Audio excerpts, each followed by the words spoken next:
A Drop of the Black Stuff by Matt Hodgkinson. The old man walked with a stick. His daughter laced her arm through the crook of his elbow and married her gait to his. Above the hills, the low sun lit the sky. Rolling clouds from behind shot white golden light through the gaps. "Look at that," said the man. "It looks just like a painting." He swayed with each step. The woman leaned in and helped take the weight, and their breath lifted the late autumn sky. "Like heaven's directly behind," he said. The stones on the narrow path crunched at their feet as they walked. "How long has it been since we were here?" he said. The woman closed her eyes and ran her hand along the dry stone wall. 15 years, she said. The man gave a little puff of laughter. "My goodness," he said. "Can it be 15 years? I forget so much these days." He stopped and leant against the wall. The stone was cooler than he expected. It sent a shiver that spread onto his skin. The air had turned damp and was heavy with the scent of the earth, and of those things, the leaves, the ferns and mosses and grass, abandoning themselves to its bed. Away in the field, a single sheep raised its head. Its shabby fleece, matted and muddy, hung down low. The sheep stared at the man with unblinking yellow eyes and ground its mouthful of grass against its teeth. "Let's get back," said the man. "It'll get dark soon." They walked on. The dimming light cast shadows to the side of them, stretching out long and thin to disappear onto the darkening ground. They followed the path down to the field slope to the old flint cottage. Even in the summer, it always looked cold. I'll see to the fire," she said. Her lips were deep red and wet, and her wet breath lingered on the air. The man woke at the sound of a cry, an awful pained wailing that could have been an animal or a child. "Daisy," he said. He reached for his stick. "Daisy." The night poured in through the open curtains, and he could smell something charred and sweet. He lifted his hand and cleared the film from his eyes. At the far end of the room, a low fire spat into the grate, cursing its imminent death. He watched it flail and weaken, and then something crashed open the door. "Christ," he said, "you make me jump." Daisy was there, cradling a bushel of logs. The man loosened his fingers from the chair. "How long have I been asleep?" She walked over to the hearth and knelt to lay down the logs. "Long enough, Dad." "I heard something, love.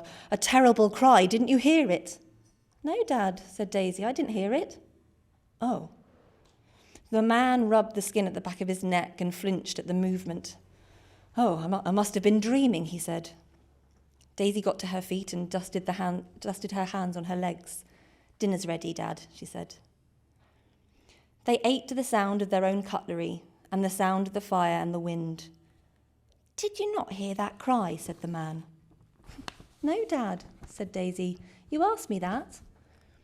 The man let his knife and fork hang down limp on his fingers.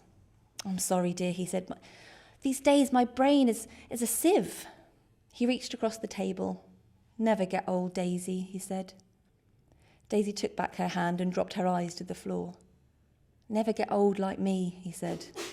Daisy nodded and stood to clear the things from the table. "Don't worry, Dad," she said. "Don't worry." "I remember when you were 2 years old," he said. You were toddling along the leas back when we had that place down in Folkestone. There was an elderly couple that sat together on one of the benches, and you just stopped in front of them and out of the blue said, 'Don't worry.' You should have seen the smiles that broke out on their faces.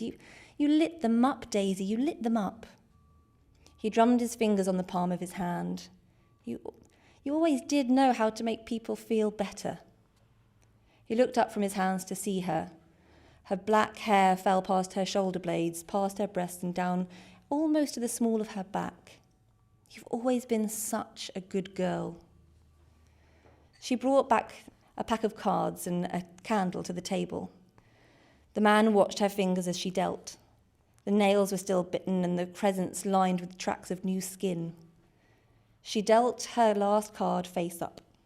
"Hearts," she said, and gathered it in her hand. The man picked up his cards. Youngest first. She laid down the 10 of spades on the table, made the card kiss the wood with a snap. The man put down a 6. You sure you didn't hear that noise before, love? She put down the queen of spades, brushed the image's face with her thumb. No, Dad, I didn't. The tap was dripping a countdown. The man blinked to clear his head and fanned out the cards in his hand.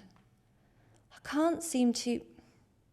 He touched each card in turn as if to give it meaning, to bring the hieroglyphics to life. Which trumps it again? He said. Hearts, Dad. He placed the cards down on the table and stared at the fire. That's me, he said. Dad? The fire. He looked back at his daughter. The candle flame burned in her eyes. I spend too much time trying to remember things, the things that make me myself, but now it feels like that's all I am, just someone trying to remember, just a flame that's there and then it's gone. She gathered in the cards and then the door swung open again and slammed on the wall. I thought you'd shut that. The man lifted his collar to the cold. I saw you. Daisy clipped across the flagstones and pushed shut the door. It's okay, Dad, she said.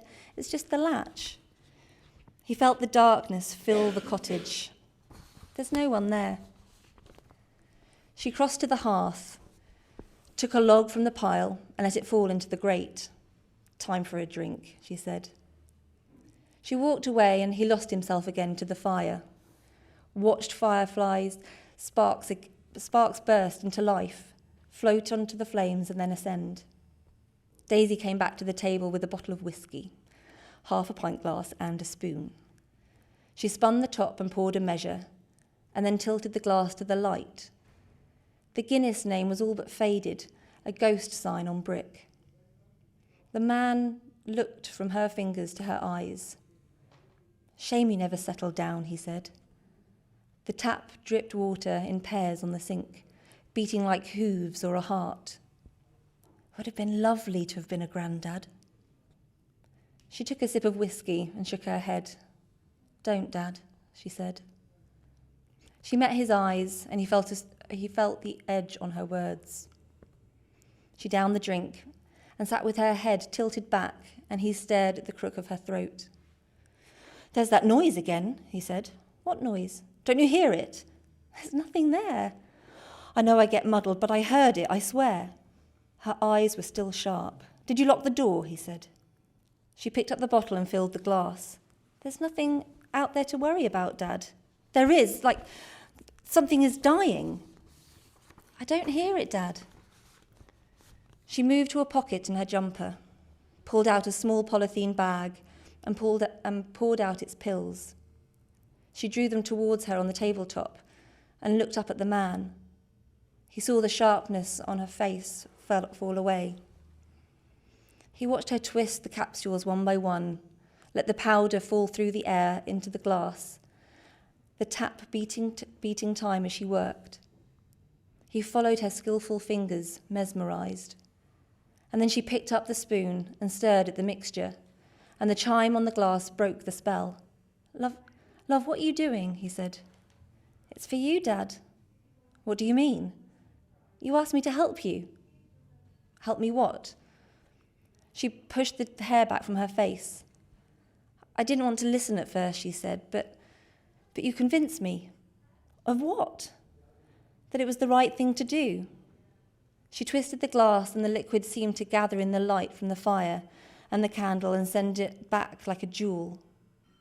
You told me it was called the Victorian cocktail, Dad, that people used to do this when they were ready. She tapped her nail against the side of the glass and then brought it in her hands to her breast. No, he said. I wouldn't forget something like that. He put a hand to the pain in his throat. Jesus, can you not hear that noise? That's why we came here, Dad. You said you didn't want to take it with you. Your dignity. You said you wouldn't let it win. He put his head in his hands. He could feel the fire, feel the night, feel her eyes. I don't understand what you're doing, he said. I wouldn't say that. I mean, what about you and your mum? She pulled out an envelope from her bag, lifted the flap, and pinched out a letter. You wrote this yourself. He unfolded the paper and brought it to near his face. He put his head to his brow and stared at the letter. He couldn't remember the last time he felt sweat on his skin. I know it's my writing, he said. I know it's my writing, but I don't remember this. He looked around the room for an anchor, but everything spun and the tap was dripping footsteps in his head coming close. Please, he said, I don't want to go. Can't we just forget this, please? Daisy walked around the table and crouched down beside him, her eyes level with his. I can't forget, Dad, she said. I remember everything. He heard the wailing noise again from outside, but he couldn't look away. The sound and the night and the fire, they were all in her eyes. I'm doing this because I love you. And then she picked up the glass and she drank. No! The door crashed again on the wind, and Daisy walked out into the night. Daisy, come back! He could still feel her eyes staring through to his heart. He tried to get up, but the darkness, it was hot and it cuffed him like flames. He could hear the wailing outside, and the tap was so loud, and it was in his chest, and the night pulsed in time with the beat. Daisy! Daisy! The man staggered to the door. He could see her silhouette in the distance. She looked so small and so small, and then she was gone. No! The man sat up and looked at his skin on his hands, and then everything came to a stop. The room revealed itself in light, and he knew where he was, and his heart slowed down and grew calm. Mags? Mags! His wife turned round and opened her eyes. Mags, he said, I had a nightmare. Daisy was there. The woman sat up and touched her hand to his back. It's okay, love, she said. She stretched up her arms in a yawn. No wonder you were tossing and turning. I thought it was real, he said. I've never known anything like it. He looked out of the window. The morning was bright and blue, and telephone wires sagged across the window like always. He crossed his hands on top of his head, puffed out his cheeks, and breathed. Christ, I was so scared, he said. It's her anniversary today, love. That's why. 15 years. They turned to each other. I still don't understand it, she said, after all we did. I know, love, he said. Unforgivable. He put his arms around her and he kissed her. Jesus, Danny, you smell like a distillery. No wonder you had a bad dream. I don't remember, he said. He moved his tongue around his mouth, swallowed and winced at the taste. He put a hand to his chest and looked at his bedside table. A little golden liquid was still pooled at the bottom of the half-pint glass. The side was lined with white. He felt his heart quicken against his hand, and then saliva flooded back into his mouth. He rubbed at the heat in his eyes and moved himself closer to see.